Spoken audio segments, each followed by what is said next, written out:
আসসালামু আলাইকুম রহমতুল্লাহ বারকাতুহু।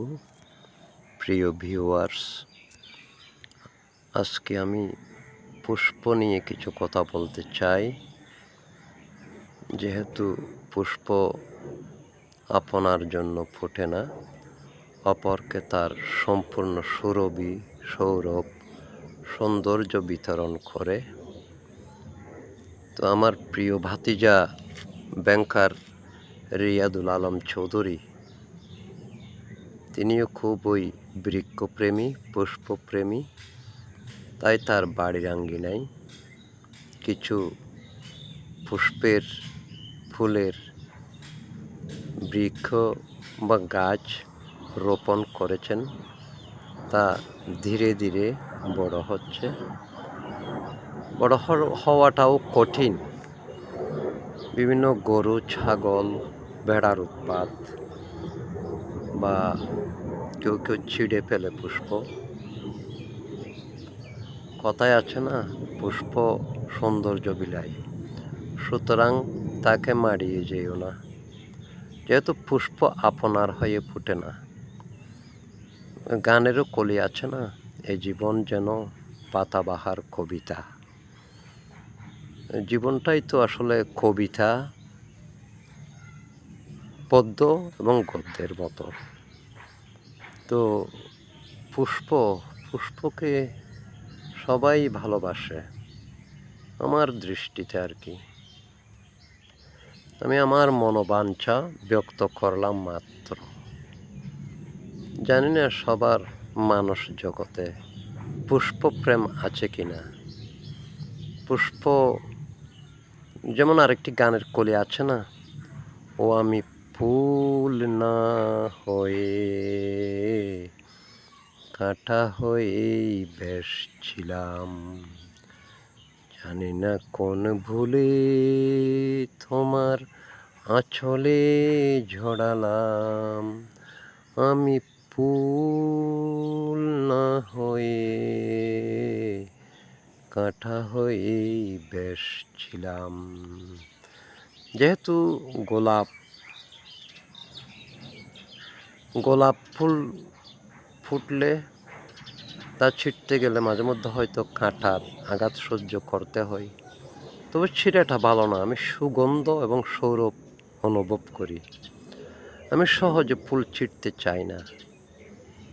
তো আজকে আপনাদের সামনে উপস্থাপন করছি ভাতিজার গ্রামের বাড়ির কিছু দু একটা পুষ্পবৃক্ষের পুষ্পের সৌরভ তো নেই, এগুলো সম্ভবত পাতাবাহার ফুল। আমি আসলে যেহেতু বোটানিক্যাল বা সে ধরনের কোনো কৃষি বিশ্ববিদ্যালয়ের শিক্ষার্থী বা সেরকম প্রজ্ঞাবান নই বৃক্ষ সম্পর্কে, সুতরাং নাম না জানাটাই স্বাভাবিক। আপনারা সেটা ভুল ত্রুটি নিজ গুণে ক্ষমা করে দেবেন। আমি শুধু আমার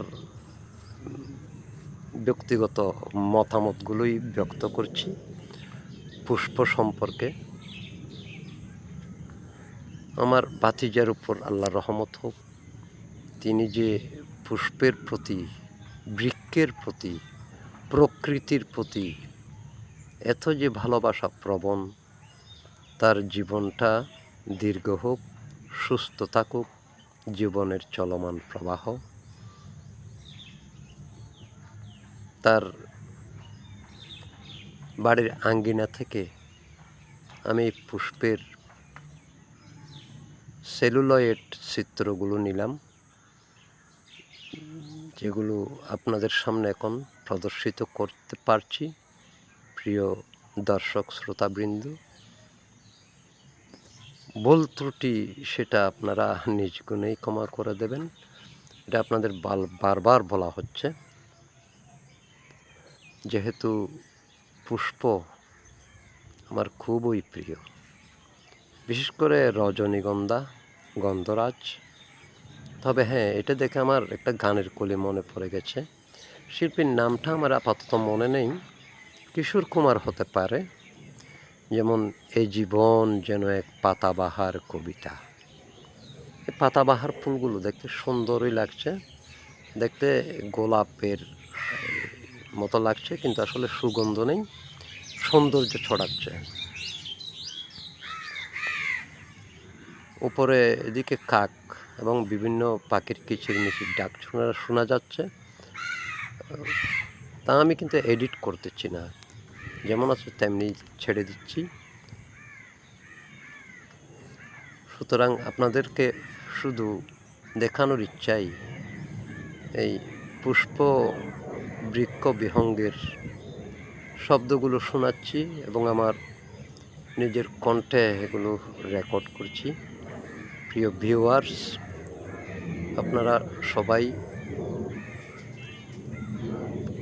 ভালো থাকবেন, সুখে থাকবেন এবং দোয়া করবেন আমাদের জন্য, যেন পৃথিবীতে বৃক্ষ, পুষ্প, বিহঙ্গ, লতা এগুলো সব কিছু কিন্তু আমাদের জন্য উপকারী। সবাইকে ধন্যবাদ। আসসালামু আলাইকুম রহমতুল্লাহ বারকাতুহু।